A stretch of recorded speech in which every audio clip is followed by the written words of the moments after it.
کیا مطلب ایک عجیب معیار تھا صحابہ کرام کہ میں ایمان کا. تو یہ انہوں نے صحابہ کرام نے باقاعدہ قربانی اور مجاہدے کے ذریعے بنایا تھا. ہم لوگ تو گھروں پہ لیٹے رہتے ہیں آرام سے بستروں میں, سوچتے ہیں ہاں الحمدللہ اللہ کا شکر ہے ایمان ہے ہمارے پاس, ہاں اس میں کوئی دو رائے نہیں, ایمان تو ہے, ایمان والے گھر میں پیدا ہوئے, لیکن وہ ایمان جو اللہ تعالیٰ کو مقصود ہے, وہ ایمان جو اللہ رب العالمین کو مطلوب ہے, وہ ایمان کہاں ہے؟ ایک شخص ایک چمچ میں پانی لیے کھڑا ہوا ہے, کہہ رہا ہم پانی والے ہیں. اس بات سے انکار نہیں کیا جا سکتا کہ ہاں وہ پانی والا ہے, پانی ہے اس کے پاس, لیکن اس پانی سے پیاس نہیں بجھائی جا سکتی. ایک شخص گلاس سے پانی لیے کھڑا ہے, کہہ رہا ہم پانی والے ہیں, ہاں بے شک وہ پانی والا ہے, لیکن اس ایک گلاس پانی سے وضو نہیں کیا جا سکتا. پانی تو اتنا ہو کہ جتنا ضرورت کے مطابق ہے, ایمان تو اتنا ہو جو اللہ کو مطلوب ہے, جو اللہ کو مقصود ہے, اتنا ایمان ہونا چاہیے. اسی ایمان کو بنانے کی یہ محنت ہے کہ اللہ تعالیٰ فرماتے ہیں والذین جاہدوا فینا لنہدینہم. جو لوگ دین کے لیے محنت کرتے ہیں, مجاہدے برداشت کرتے ہیں, فکریں کرتے ہیں, کوششیں کرتے ہیں, فقط اللہ تعالیٰ حکمیہ دعوت دے رہے ہیں یا ایھا الذین آمنوا, آمنوا ہے ایمان والو, ایمان کی محنت کرو. اور ایک جگہ ارشاد فرمایا آمنوا کما آمن الناس, ایسا ایمان لاؤ جیسا, باقاعدہ اللہ تعالیٰ خود مثال دے رہے ہیں صحابہ کرام, ایسا ایمان لاؤ جیسا تم سے پہلے والے لائے. اور کہیں پہ فرما رہے وَلَنَبْلُوَنَّكُمْ بِشَيْءٍ مِّنَ الْخَوْفِ وَالْجُوعِ وَنَقْصٍ مِّنَ الْأَمْوَالِ وَالْأَنفُسِ وَالثَّمَرَاتِ وَبَشِّرِ الصَّابِرِينَ. اکثر الحمدللہ امام صاحب اکثر اس آیت کو پڑھتے ہیں نماز میں, ہم لوگ سنتے ہیں, لیکن افسوس کہ ہم قرآن کو سمجھتے نہیں, ہم قرآن کو سمجھتے نہیں. اللہ رب العالمین صاف صاف فرما رہے ہیں کہ تم کیا سمجھتے ہو تمہیں آزمایا نہیں جائے گا, ہم تمہیں ضرور بالضرور آزمائیں گے, جیسے تم سے پہلے والوں کو آزمایا. کبھی تمہیں خوف میں مبتلا کر دیا جائے گا, کبھی خوف میں مبتلا کر کے آزمائیں گے, کبھی بھوک کے ذریعے آزمائیں گے, کبھی تمہارے کاروبار میں نقصان ڈال دیے جائیں گے جس کی وجہ سے آزمائے جاؤ گے, آزمائش ہوگی. والانفس, اور کبھی جان کی جو ہے پریشانی میں ڈال دیے جاؤ گے کہ اچانک کوئی ایسا مشکل مرحلہ آ گیا, اچانک کوئی غم طاری ہو گیا, اچانک بچہ فوت ہو گیا. اور کبھی جو ہے والثمرات, تمہارے جو ہے کھیتیوں میں نقصان کر دیا جائے گا, تمہارے باغوں میں نقصان کر دیا جائے گا. ظاہر تو یہ نقصان لگے گا, لیکن یہ نقصان ہوگا نہیں. اللہ رب العالمین یہ جو نقصان ڈالیں گے, یہ آپ لوگوں سے مجھے چھوٹی سی شکایت بھی ہے, کیونکہ آپ اپنے ہیں اس لیے شکایت کرنے کا مجھے حق ہے, اور گزارش بھی ہے کہ آپ لوگ ہمارے چینل کو زیادہ سے زیادہ سبسکرائب نہیں کرتے ہیں اور ویڈیوز کو شیئر نہیں کرتے ہیں. کوشش یہ کریں کہ ہر ویڈیو کو زیادہ سے زیادہ شیئر کر دیا کریں. اگر شیئر کرنا نہیں آتا تو کسی بھائی سے, اپنے کسی جاننے والے بھائی سے سیکھیں کہ ویڈیو کا لنک کیسے شیئر کیا جاتا ہے, تاکہ زیادہ سے زیادہ بھائیوں تک ہماری ویڈیوز پہنچیں. اور جو بھائی اس پر عمل کر لے گا, ہو سکتا ہے اس کے ذریعے, اس عمل کے ذریعے اللہ تعالی ہمیں بھی اس کا فائدہ پہنچا دے اور آپ کو بھی اس کا فائدہ پہنچائے. اللہ ہم سب کو عمل کی توفیق عطا فرمائے.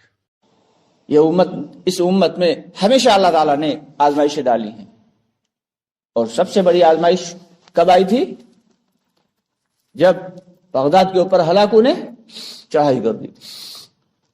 وہ ان لوگوں کے لیے بڑی زبردست آزمائش تھی. کیا تھا؟ کیا اس وقت جو ہے وہ لوگ نماز نہیں پڑھ رہے تھے؟ ہم سے زیادہ بہتر نماز پڑھا کرتے تھے بغداد والے, ہم سے اچھے نمازی تھے, ہم سے زیادہ علم والے تھے, علم کا گڑھ تھا بغداد, ایک سے ایک بڑے بڑے مدرسے وہاں موجود تھے, لیکن عمومی دعوت نہیں تھی وہاں پہ. جو عمومی دعوت نہیں تھی, جس کی وجہ سے آپس میں ہی مناظرے ہوا کرتے تھے.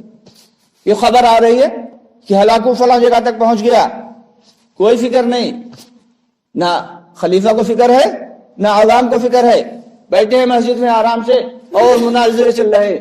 ایک طبقہ یہ کہہ رہا ہے کہ قرآن جو ہے وہ اللہ کی مخلوق ہے، اور ایک طبقہ یہ کہہ رہا ہے کہ قرآن اللہ کی مخلوق نہیں ہے. اس کے اوپر مناظرے چل رہے ہیں. اور پھر خبر آ رہی ہے کہ وہ وہاں تک پہنچ گیا، اس نے اس بستی کو تاراج کر دیا، کوئی فکر نہیں ہے، آرام سے بیٹھے ہوئے. یہ نہیں کہا اللہ نے.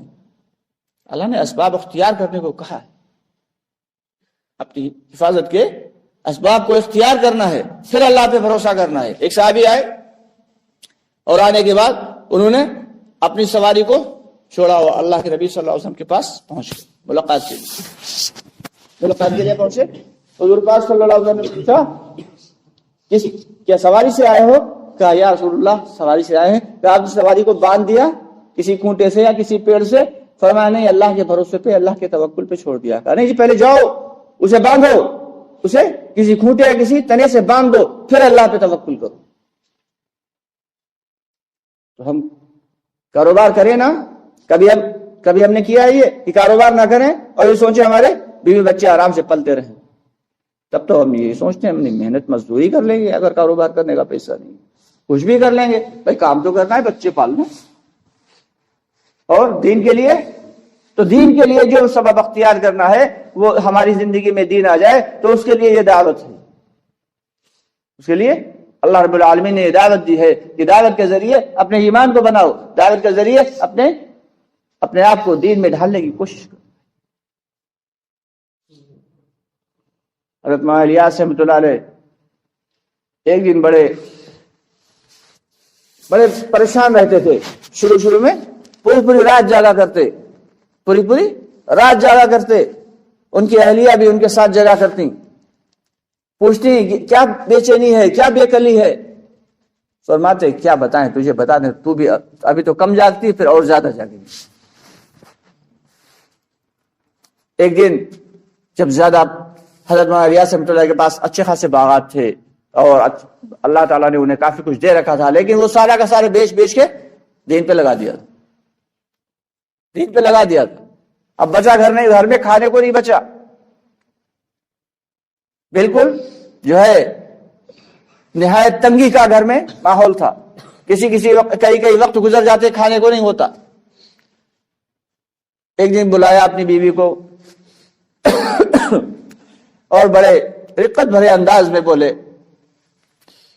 کہ میں چاہتا ہوں، میرا دل چاہتا ہے کہ تو میرے ساتھ پریشان نہ ہو، میں تجھے طلاق دے دیتا ہوں. تو اپنے میکے چلی جا، تیرے میکے میں تیرے بھائیوں کے پاس اچھی خاصی جو ہے پراپرٹی ہے، جائیداد ہے، تو وہاں سکون کے ساتھ رہ لے جا کے. میرا جی چاہتا ہے کہ میں تجھے طلاق دے دوں اور تو چلی جا. اب اللہ رب العالمین نے ان عورتوں کو بھی کیا ایمان دیا ہوا تھا. وہ کس کی بیوی تھی؟ حضرت مولانا الیاس رحمۃ اللہ علیہ کی بیوی.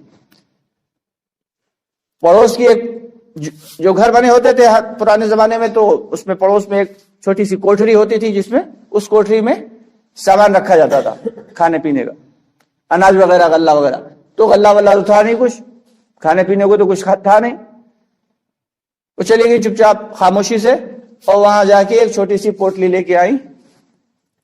وہ پوٹلی لا کے حضرت مولانا الیاس رحمۃ اللہ علیہ کے قدموں میں پھینک دی. کہا دیکھیے میرا جو کچھ زیور تھا وہ تو تقریباً ختم ہو گیا، یہ تھوڑا سا زیور بچا کے میں نے رکھا ہوا تھا، یہ میرے میکے کا زیور ہے، یہ میں آپ کے قدموں میں ڈال دیتی ہوں اور اللہ کے واسطے آپ سے کہتی ہوں کہ آپ مجھے اپنے قدموں سے دور نہ ہٹائیں.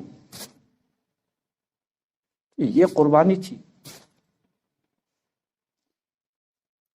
اسی قربانی پہ اللہ رب العالمین نے اسی قربانی کے اوپر دعوت کی محنت کو سارے عالم میں پھیلا کے دکھائی. حضرت مولانا الیاس رحمۃ اللہ علیہ اور ان کے گھر والوں کی جو قربانیاں تھیں، ذرا ہم غور کریں کہ اللہ کے نبی صلی اللہ علیہ وسلم جو کہ اللہ کے بعد جن کا مرتبہ ہے، اور فرماتے ہیں کہ 2 چاند گزر جاتے اور کبھی کبھی 3 چاند گزر جاتے اور اتنا کھانے کو نہیں ہوتا جو بلال کی بقل چھپا لے.